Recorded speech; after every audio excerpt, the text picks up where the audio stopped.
Hey everybody, what's going on? And welcome to your weekend briefing for the week starting April 24th.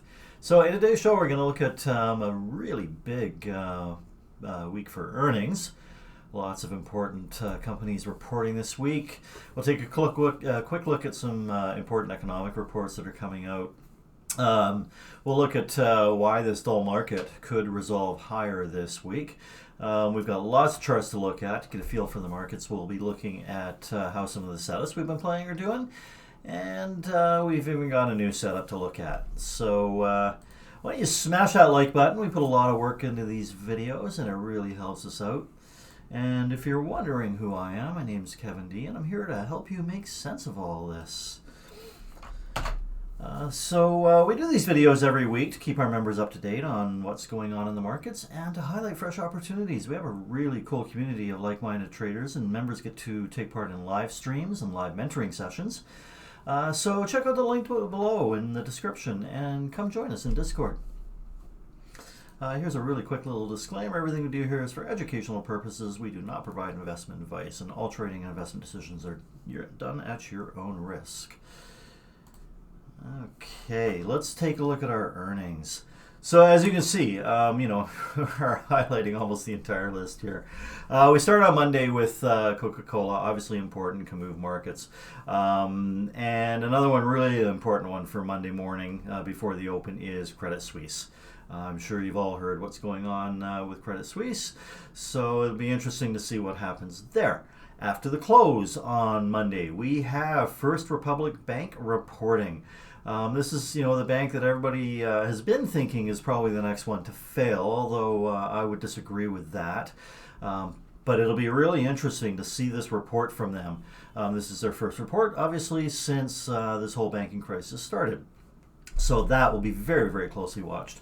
On Tuesday before the open, you can see I've highlighted this entire list for Tuesday. We have Verizon, UPS, GM, McDonald's, Halliburton, General Electric, 3M, Pepsi, Spotify, and Raytheon. All of these individually, or just about all of these, can move markets on their own with their earnings. We combine them all together, and I think, wow, we're setting up for a really volatile Tuesday morning, I think. Tuesday after the close, look at this: Microsoft, Google, Enphase, the solar company, Visa, Chipotle. I mean, this is just huge. So we'll be watching a lot of stocks to watch after the close on Wednesday or Tuesday.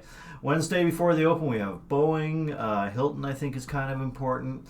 On Wednesday after the close, we have Meta, Roku, Teladoc. A lot of people watch that one. That can be really volatile on their earnings. These guys are all over the map on their earnings.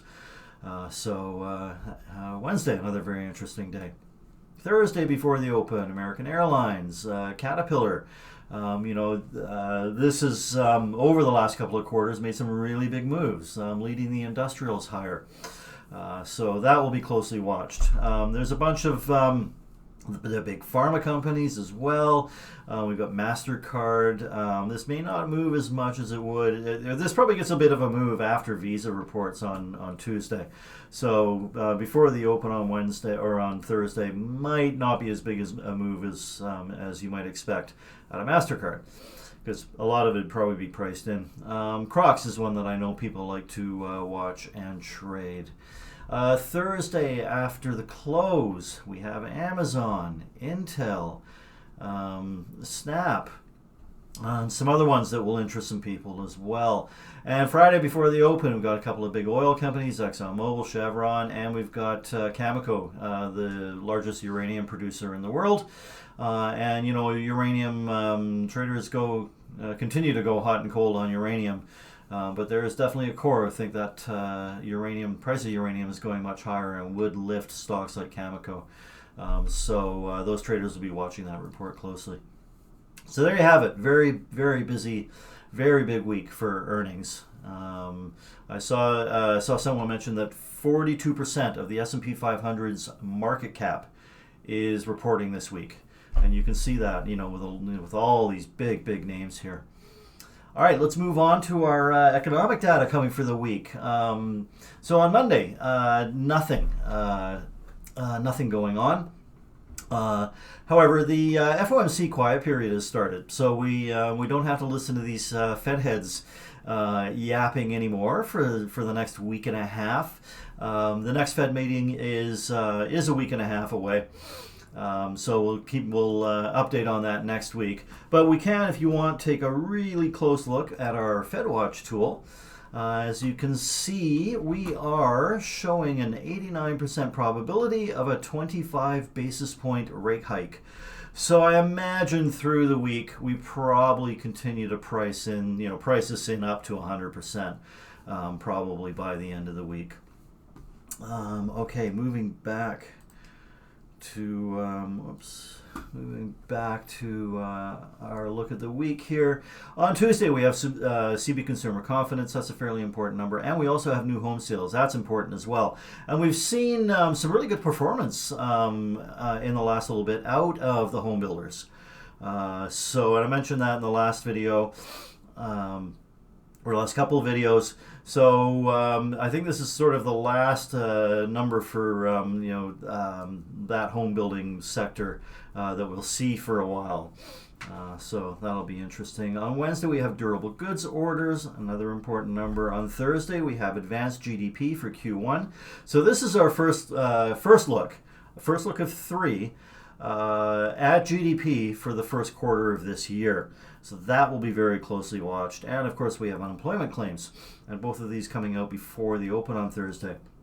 Friday is a big one, probably the biggest number of the week, the PCE price index. That's personal consumption expenditures. And you guys should know by now that that is the Fed's favorite inflation measure. So, and particularly the core part of that number. So that is going to be very closely watched. And will, without a doubt, move markets on Friday morning before the open. We also have U of M consumer sentiment and inflation expectations coming out on Friday as well. So you can see it's a pretty big week here for our macro. I think that I'm sure you've heard that axiom, never short a dull market. I think that we've got some catalysts here that could break this market out of its malaise, and I think it moves to the upside. And we'll take a look at these charts and we'll see why I am a little biased to the upside here. So when we look at our charts, we'll be looking at major indices, international markets, important commodities sectors, and the setups we're watching. But first, let's look at our trend tracker. So as you know, we're looking back, at a period of about 1 to 3 weeks, 1 to 4 weeks, to determine the trend, if there is one, and the strength of that trend. Now, we are kind of down in the bull chop area, threatening to go into the compression or consolidation area. And really over the last week and a half, we have been firmly in a consolidation.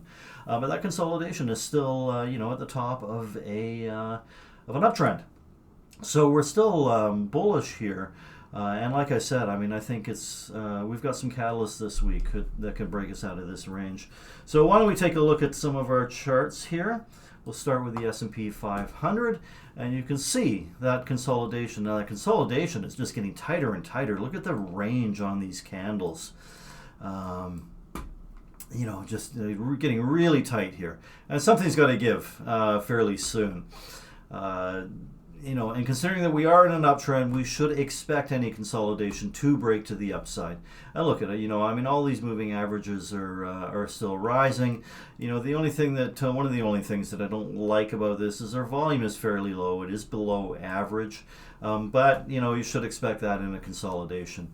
If we break out to the upside, we're definitely going to want to see this volume come up above average again. Let's look at our NASDAQ. So this consolidation now has been going on for close to 3 weeks, and just going nowhere in here. But again, there's no reason to think that this can't and won't break out to the upside. Obviously, things that could change that are that PCE number or GDP number, anything that shows the either inflation increasing or the economy sliding into a recession quicker than anybody expects. Let's look at IWM. And you can see that this one is also chopping around, but in a short-term uptrend. So again, a nice looking hammer candle here on Friday too, with half decent volume. So that's suggestive of a move higher. Looking at the volatility index, you can see that this is chopping around near lows that we have not seen in a very long time. Look how far we have to go back on this chart, over a year, to see the VIX at these levels.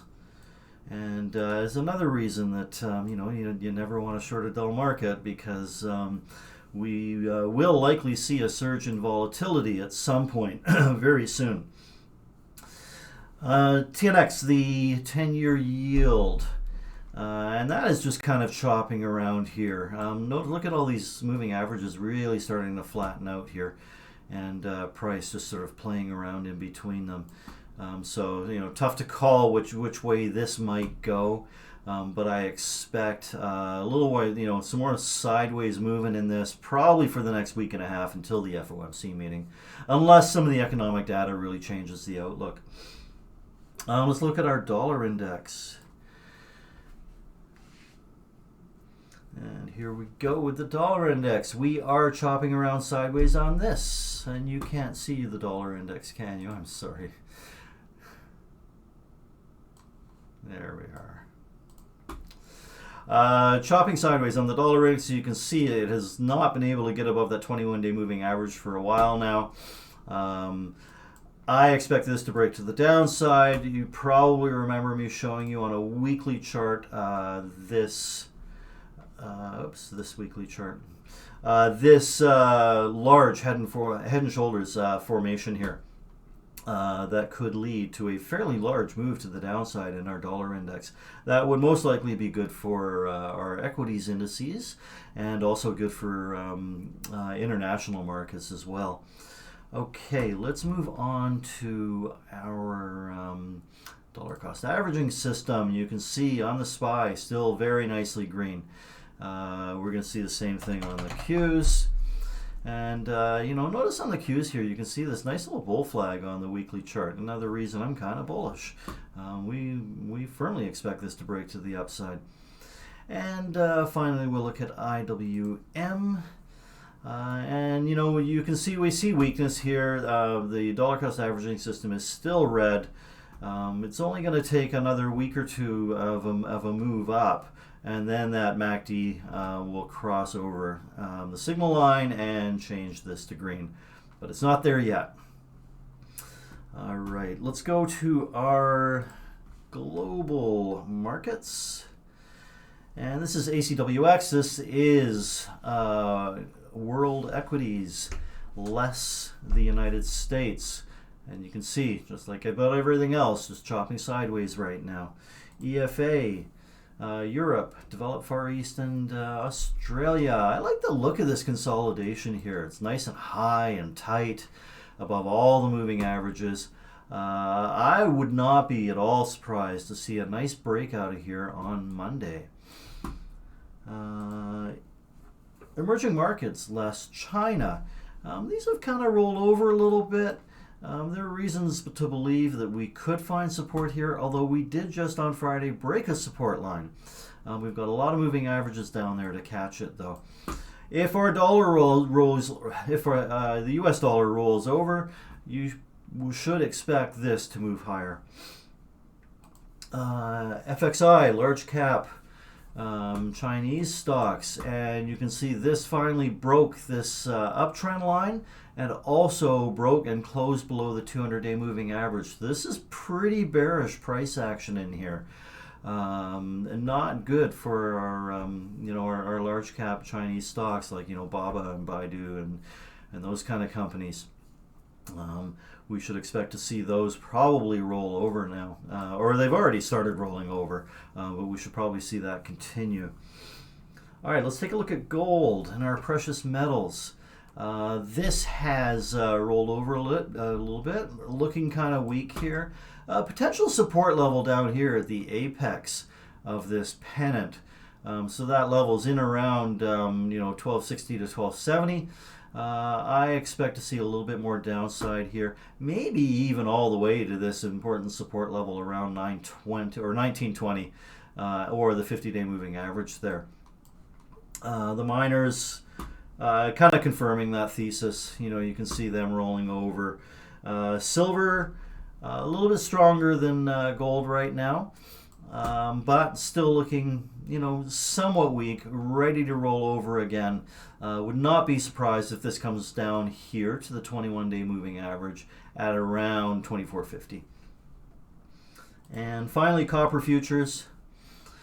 These are threatening to break out, and you can see we just got a close just below this trend line out of this pennant here.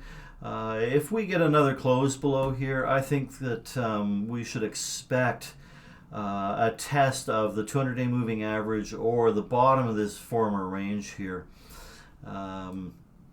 Yeah, it's not healthy to break out the bottom of this pattern. We want to see this reverse back in fairly quickly and then move to the upside. Crude oil. So this was rolled right over since failing to continue the move through that important resistance level. And you can see now, though, on Friday, we were caught by the 100-day moving average. We got the 50-day moving average just below there. We've almost completely closed this gap, and there's decent support down here. So my expectation is to consolidate a little bit, get a little more stability, price stability in here for a bit, until OPEC drops the next bomb on us. Natural gas futures. Same sort of thing going on here, which is not much really. Tried to come up to the resistance level in the 50-day moving average and failed, but hasn't come all the way back down into this sort of lower level consolidation yet. But I'm not expecting much out of natural gas. XLRE, the energy ETF. And you can see that this is rolled over a little bit. There are a bunch of moving averages here. There's a lot of support below here. It may move down a little lower, but I would not expect it to close or to spend much time, if any at all, below the 200-day moving average. Let's see, TAN, the solar ETF. You can see that this has tried to break out of this pennant and kind of failed. It's not really doing much. This is sort of looks to be waiting for a catalyst. Although some of the individual names in here had some really good moves this week. Okay, let's look at our major sectors, starting with consumer discretionary. And this sort of continues this slow grind up. We've got, a rising ascending triangle here. Look how flat all these moving averages are, though. And, with price just going back and forth across the moving averages.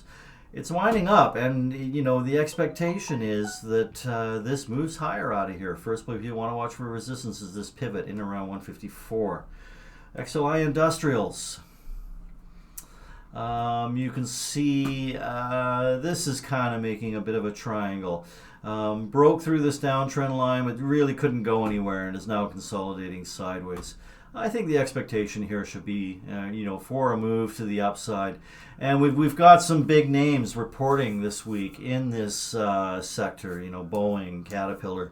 And, that could be the catalyst to take this higher and up into the top of this range.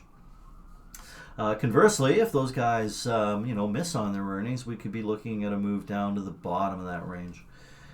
Financials, really important sector for us right now. Has taken a little bit of a break over the last few days, but nothing serious. This little doji, almost hammer candle here after a couple days of pullback. Not too bad, It hasn't even come down to the moving averages yet or this gap. And looks ready to turn back up again. And that sure would be nice to see, because I'd like to see, for the health of the market, like to see some strength out of these financials. Our regional banks kind of doing the same sort of behavior that the regional banks are doing. They try to make a bit of a break, and then that fails, and it comes back in. But at least it feels like we're grinding our way away from this really important support level down here. Don't like that this was stalled out at the 21-day moving average 2 days in a row. That doesn't bode well. So that's, we really need to see this get up and go. And remember, First Republic Bank earnings on, I think it was Monday after the close. That could be the catalyst that this ETF needs to really make a big move if the market is happy with First Republic's earnings report. Okay, let's look at our healthcare ETF, XLV. Just really chopping sideways right on a major support resistance level. XBI is interesting. This is biotech. I like this flag that this is building here. It is being restrained by the 200-day moving average, but we've got we've got the shorter-term moving averages rising up from below. This looks good, and it looks ready to break out. Another way to play this, if you want to do a 3x for a short-term trade, would be Labu.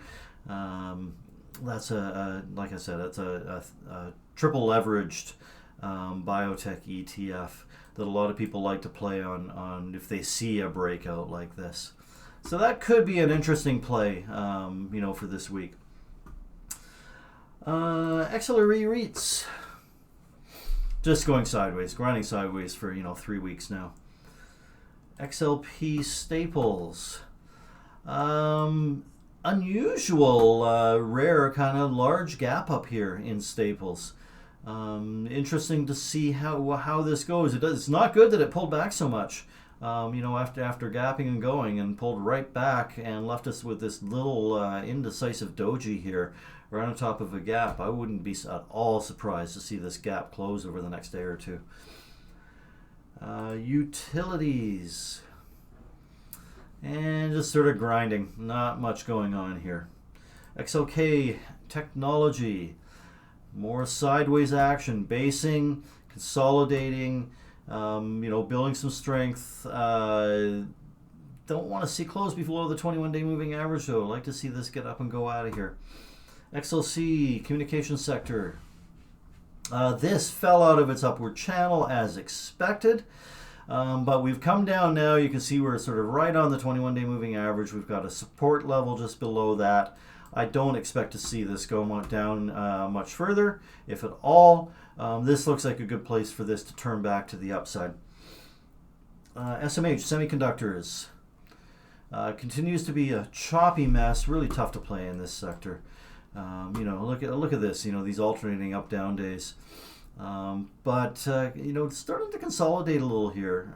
This 50-day moving average has to hold, though, or we're going to see probably a fairly decent move, or at least, sort of a $10 to $15 move down, if that can't hold. Meta.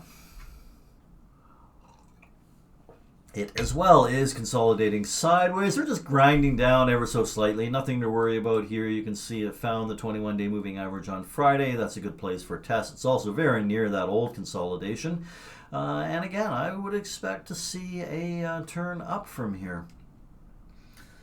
But with earnings coming later in the week, it's possible that this just continues sideways until earnings. Apple. Another stock moving sideways, but behaving well. We've got this nice uptrend here. It's being held up by its 10-day moving average, which is great. That's a sign of a really strong stock. So again, with this one, we should expect to see a move to the upside here. Amazon. This has actually started to move up a little bit. We haven't been into this gap since it formed on, when was that? Early February, right at the beginning of February. You can see though that it got to the 200-day moving average and traders sold it there. Not surprising. It's been a while since it was up at the 200-day moving average, and you can see what happened the last time it got there. I wouldn't expect this. I wouldn't expect that to happen again, but you never know. If traders get aggressive with this on Monday, yeah, we could see a big red candle. I don't think that's the most likely outcome. I think maybe a little bit of a grind sideways and then move up out of this gap. Okay, next up is Netflix. They reported earlier this week, have the big gap down here, and you know, a couple of green days to follow that up with. There still should be a fair bit of resistance up here. So you know, you can see we've got this long-term uptrend below acting as support. We've got a bunch of moving averages around that are getting fairly flat. We've got a resistance level there, so tough call on Netflix, but I would say we should probably expect more upside. We're expecting more upside in the market, and especially, you know, NASDAQ listed stocks, and then I think Netflix gets dragged along with it. Google. So these guys are also reporting this week.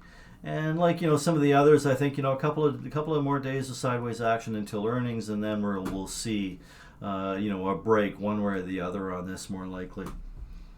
And Microsoft.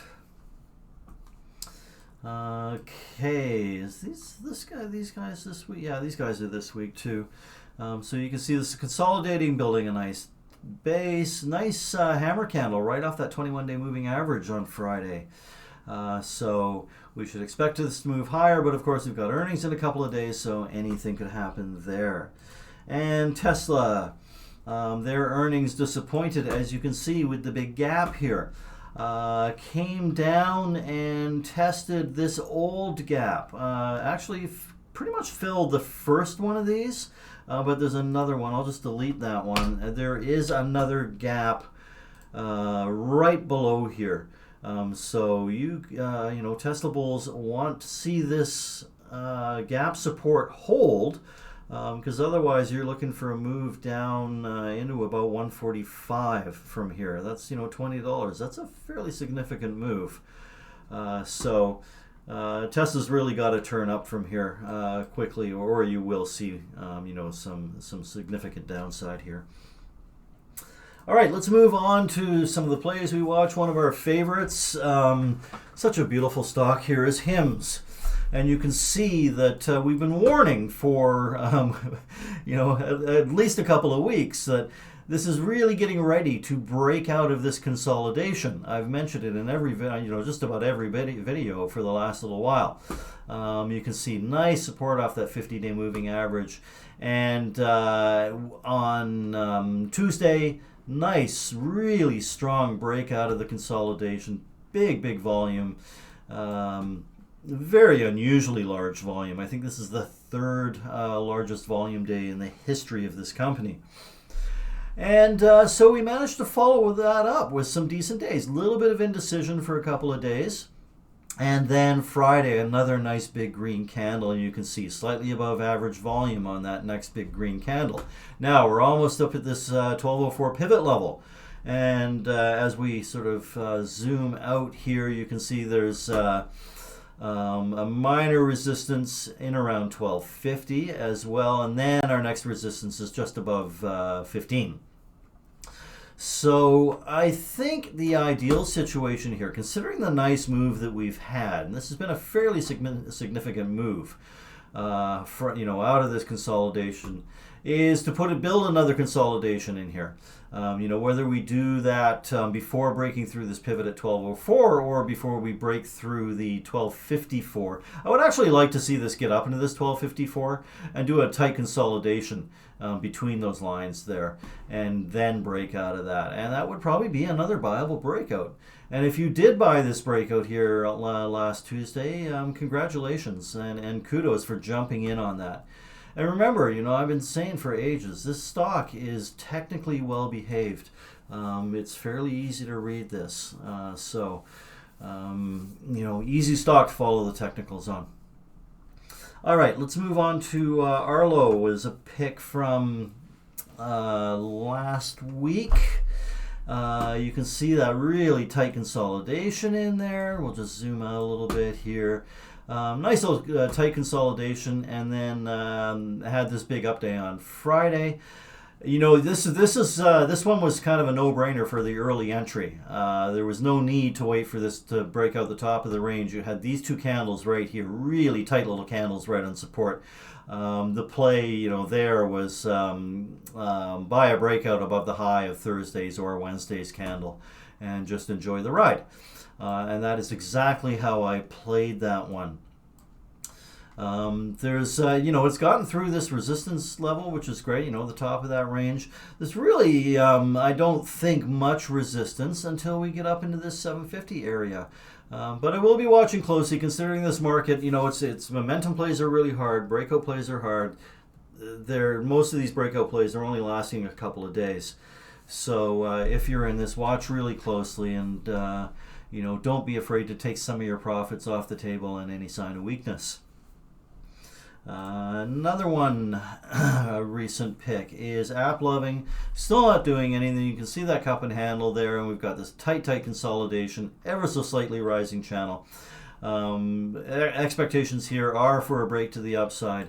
We will, on any break, be watching this declining 200-day moving average very closely. Probably taking some quick profits there, you know, maybe a third to a half the position, depending what the price action looks like if it gets there. Another one that we pointed out, I think I pointed this one out in the midweek video. This is OCUL, Ocular Therapeutics. We were looking at this nice little bull flag here, and we got a really nice move out of that. Now, you had to chase this a little bit. There was a fairly significant gap on Friday, and you would have had to chase it, and you would have been paid handsomely for doing so if you had bought this early on Friday. Now, if you did that, look where we are. I mean, we've come right into a resistance level that it's respected a few times, had trouble getting through, and had trouble getting through again on Friday. And you know, in this market, we've seen when this happens, we've seen a lot of big red candles that follow that, or maybe a move up and then turn into a red candle. So if you haven't taken any piece of your position off of this, and this is not investment advice, this is you know, how I would trade this. Any sign of weakness here on a move through, or even if this just opens and starts moving down, you probably want to take a good chunk of your position off the table and lock in some profits on that. But you can see if we do break through, this could be a nice move all the way up into 8. There's probably not going to be a lot of resistance up in there. So that would be my first target on a break above here, is to 8. All right, that's all the setups we've looked at before. Let's look at a new one. Now, I've only got one new one, and you know, that's because we're just in this choppy sideways market. It's kind of difficult right now, and you know, we need to be careful with these. And like I've been saying, be quick to take profit. But this is a nice looking formation here, kind of a flag.